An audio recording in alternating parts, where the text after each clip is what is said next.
Hi పిల్లలు. మొన్న మనం నీతి కథ చెప్పుకున్నాం కదా. ఈరోజు సరదాగా ఒక నవ్వొచ్చే కథ చెప్పుకుందాం. ఈ కథలో ఒక గురువు గారు, ఇద్దరు శిష్యులు ఉంటారనమాట.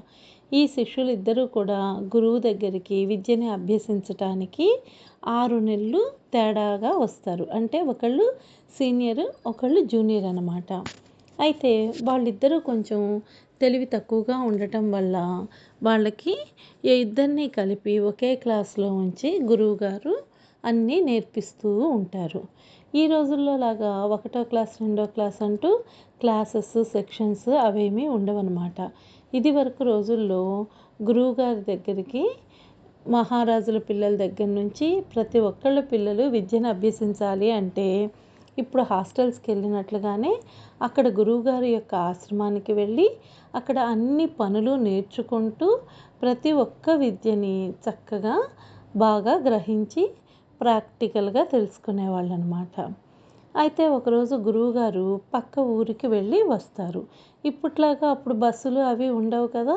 అదే మహారాజులు అనుకోండి, ఏ రథాల మీద వెళ్ళిపోతారు. వీళ్ళు గురువులు చాలా సాదాసీదాగా జీవితాన్ని గడుపుతూ ఉంటారనమాట.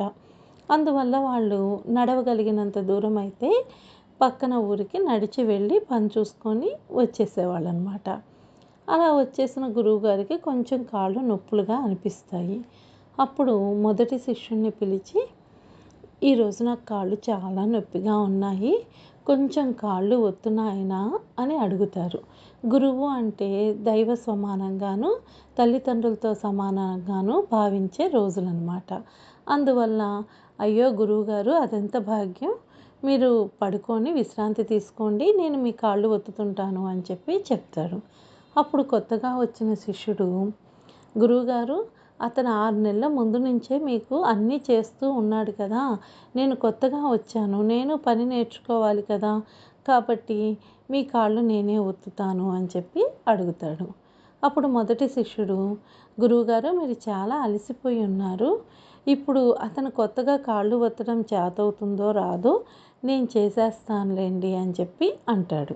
అప్పుడు రెండో శిష్యుడు, అదెలా అవుతుంది, ఏ పనైనా చేస్తే నేర్చుకుంటేనే కదా వచ్చేది, నేనే చేస్తాను అని చెప్పి అంటుంటాడు.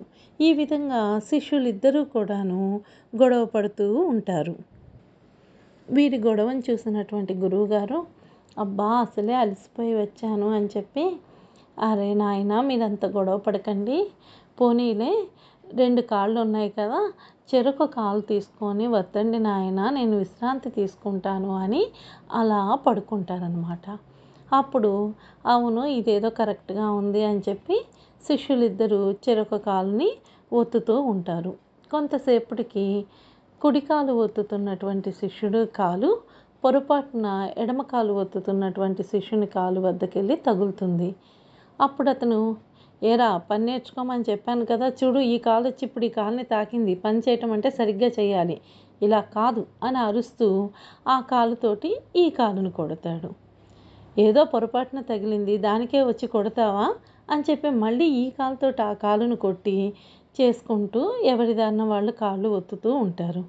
ఏదో బాగా అలసిపోయి చిన్న కునుకు తీస్తున్న గురువుగారు ఇదేమీ గమనించుకోకుండా ఉంటారు.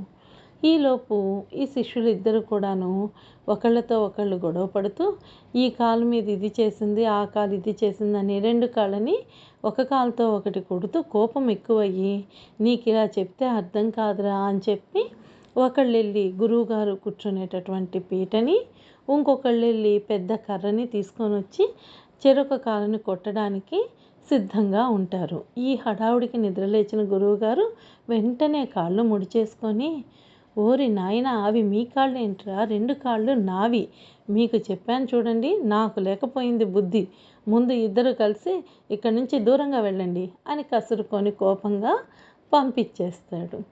అమ్మయ్య బతికిపోయానురా దేవుడా అనుకొని గురువుగారు రిలాక్స్ అయిపోతారు.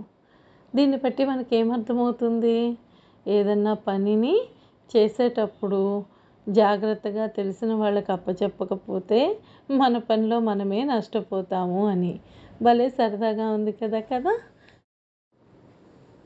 హాయ్ పిల్లలు, మొన్న మనం నీతి కథ చెప్పుకున్నాం.